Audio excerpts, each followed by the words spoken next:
Welcome to Flourish, where we explore how to nurture, coach, and inspire the children we love at any age to let their genius thrive.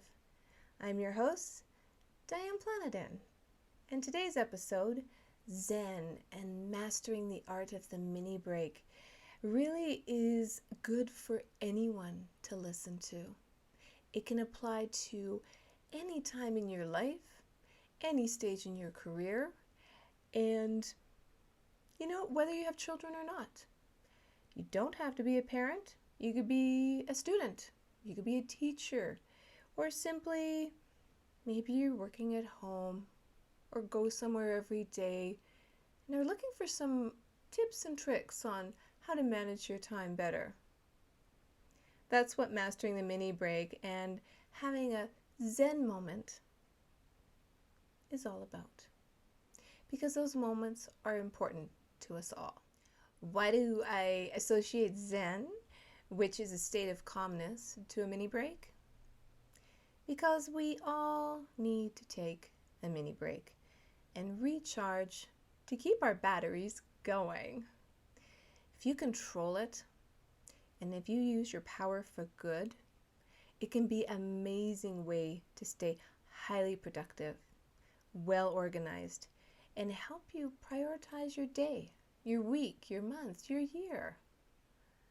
Zen and the art of mastering the mini break. Sometimes we think when you are going on vacation, that's the time to rejuvenate. That's the time to relax and de-stress from your daily life or the week's events or whatever's going on in the world. And you don't really have to wait until vacation time to unwind. What if you took a similar approach in a mini break format daily? Yes, daily. Sometimes we need to slow down to do more, to be more productive, to step back and think in order to see the forest for the trees. You will need to use your time management skills, your goal setting skills, which will then transpose into excellent work skills, an excellent work ethic, and your discipline and your drive will become a natural side effect of mastering the mini break. Or in our case, in our family, savage studying skills. I briefly mentioned Nicholas, my son, and his savage studying skills in the episode Inspired Life. So, as promised, I am going to incorporate mastering the mini break and using the example of his savage studying skills to give you a real life example of what I mean. So what is mastering the art of the mini break?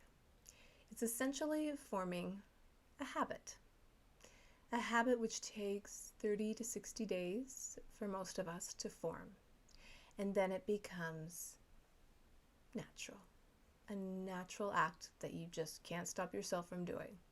So give yourself that time to form a new habit, because once you've created the plan, once you get into the habit of maintaining your schedule and incorporating the mini break in your life on purpose, it's almost transformational, lack of a better word. So what do I mean by this? Some people think that when children are smart or they are academically inclined, that they don't need help, that they don't need schedules or discipline to stay on point, that it all just comes natural, right? Wrong.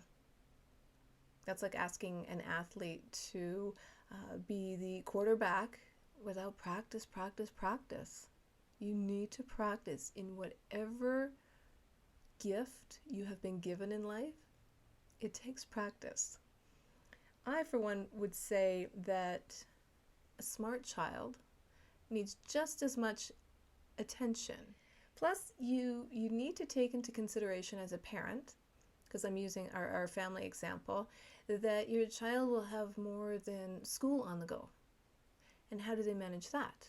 How do they manage the extracurricular activities, doing what they want, hanging out with their friends, having downtime, and enjoying life and being a kid? And by the age of 9, he had already been playing the piano for a couple of years and was really enjoying it.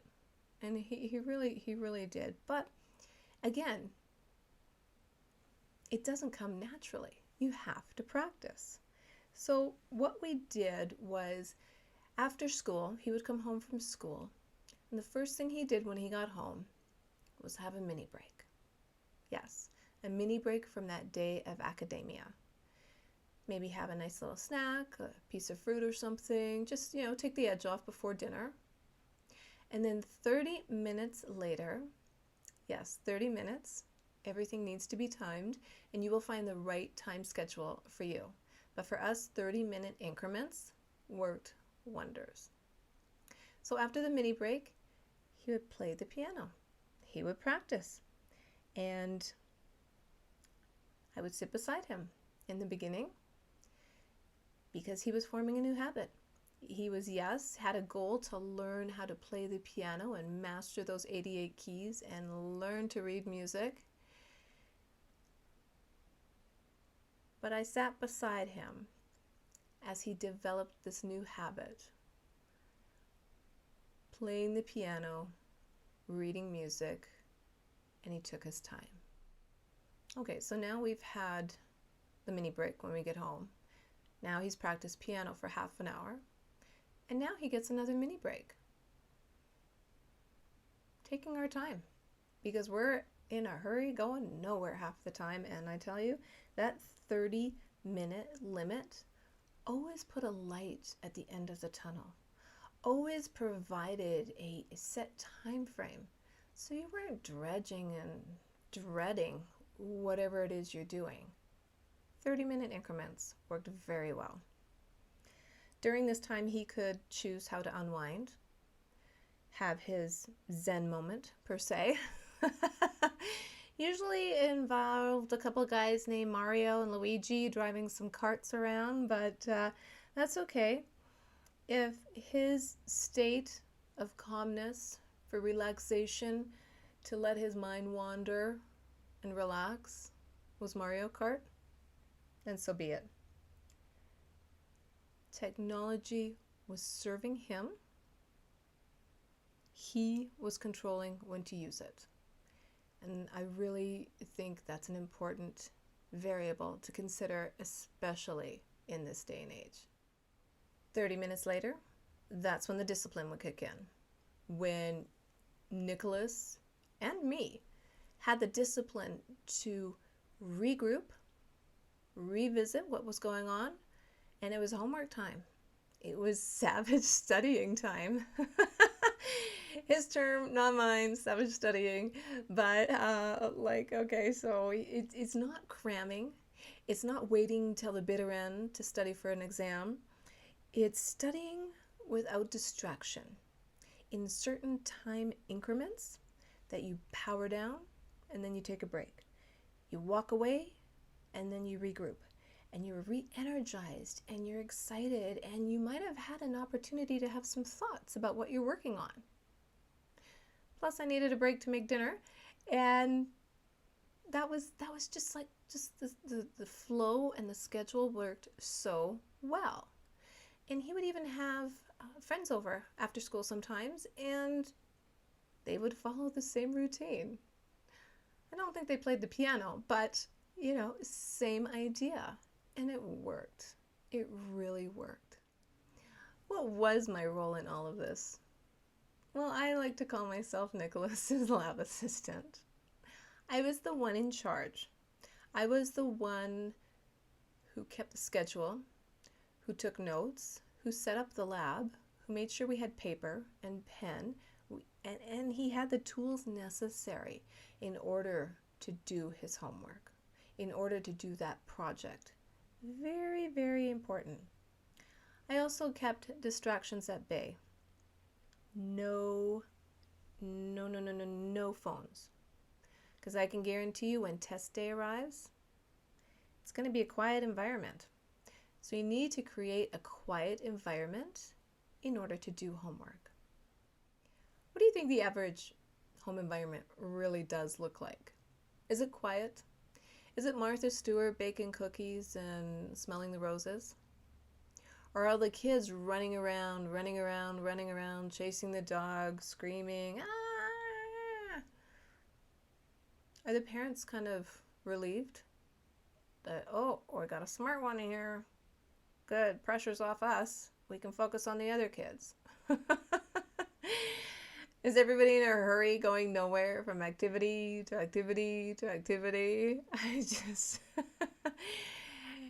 You're not immersing your child in every opportunity. Those opportunities will present themselves.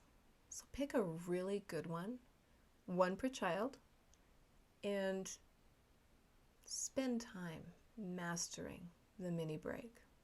Keep that habit going. Don't get lazy. Don't tell your child that they have to do their homework in the minivan, all while they're sitting there beside their sister watching Frozen on a DVD as she eats her dinner that's been delivered through a window on her way to ballet class. And then your other child is still sitting there trying to do their homework. So many distractions. I mean, there's enough distractions in life that you really need to just tune it out for a minute. No phones. No phones. So what if, and this could be a painful science experiment, but what if you came to the classroom on test day? It's quiet. No phones. Could you sit there for an hour? 2 hours, 3 hours, depending on what grade your child's in, will depend on the timing of the tests. What about sitting there when they're doing their homework? Complete silence. No TV is on, no nothing. It completely worked for us. We created a silent environment. And of course we would converse about homework or questions or whatever. It wasn't, I think I'm stating the obvious, but it was a pseudo-simulated environment just like test day. Nice and quiet. No technology, no phones. No phones. Wow! Scary thought, I know. We would even ignore the other phone. Yes, the landline, children. There used to be a phone on every wall at home or every counter, and if it rang, we would not answer it. Laser focus. Nicholas wanted to think greater than his environment, focus on the task at hand. I could sit beside him and do my work. Not a big deal. Take the time to create the environment and turn off your phone or put it in the trunk of your car. If you can't let go of that little device, physically put it in your vehicle, lock it away, and come back inside. It's not going to be easy, but savage studying, life, and learning, it runs so much smoother when you have a schedule, when you are being held accountable as you develop that habit of not only studying, not only having laser focus, but of taking the mini break, taking that Zen moment with your child. It's actually quite nice, and I know you know what I'm talking about because you have a Zen. What is your Zen? Do you like to meditate? Do you know how to meditate? I don't think I do, but I could learn. You relax physically and mentally when you meditate. Do you do yoga maybe? It's amazing. It's an amazing health benefit when you do yoga and you learn to listen to your body. But I'm not very good at that either. I myself love to garden. I love to cultivate. I love the patience it takes that you plant a seed and you literally have to wait for it to grow. And you water it, and you feed it, and you weed it. And then Mother Nature gives you this beautiful bounty, and then the bees come, and it's just really nice when you can just like stop, look, listen, engage all of your senses. Or maybe you do like to unwind with Mario Kart. Maybe you like to draw. Maybe you like to paint. Maybe you like to do something and you haven't discovered it yet. I also like to read books. I think that it's a nice way to take a mini break. A paper book, especially, is a treat. It's mobile. You don't need a charger to plug it in. You can use all of your senses. I just love how a book grasps your imagination. You have to visualize the setting, visualize the characters, and it's all in your mind's eye. It's quite amazing. There, I said it. Amazing. I think amazing and awesome are my two favorite words. Okay, so there you go. But I actually schedule time to physically read a book. And I can't sit down and read the whole book, maybe when I'm on vacation. But on a day-to-day basis, little snippets here and there, it's really quite nice. The secret in all of this is to take time. Take time for yourself while realizing for 30 minutes, for example, it's not a lot of time out of your day. It's not a lot of time to rejuvenate, but it does the trick. So time your children and show them that the task at hand is not daunting when you have smaller chunks of time to work with. And keep it simple. Don't overwhelm yourself and say, oh, well, I should block my entire day. I should block time to do this, that, and the other thing. If you master the mini break and incorporate it into your life and practice on purpose with baby steps. Yes, baby steps. Homework, housework, whatever work you do, it's somehow more manageable. But, and there's a but, there's a big but. You need to be accountable. You need to be disciplined to continue the work after the mini break, to take the technology and put it away if that's what you're doing during your mini break, and to time it. Set the timer. Set it on the stove, set it on the microwave, set it on your phone, but do not let that distract you. You need to become in control of the schedule, and then it will become habit. And give yourself a break. Don't be hard on yourself. Think of yourself as an athlete would. Athletes need breaks. They need time. They too schedule those breaks, and they do it on purpose.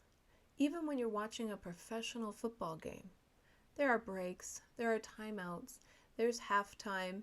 There's a reason for that. They need time to regenerate, regroup, re-energize, get some electrolytes in their bodies, just like a bodybuilder would. Or you don't even have to be a bodybuilder. Say you work out at the gym. Do you work out every single body part every day? No, because the physical muscles we have, when we work them, they break down and they get larger when they repair themselves. I don't think your brain can physically get larger, but the capacity bursts open. You're firing neurons and expanding your brain and expanding your horizons. Even in the arts, a ballerina does not have the stamina to be on stage non-stop. Nobody has that stamina.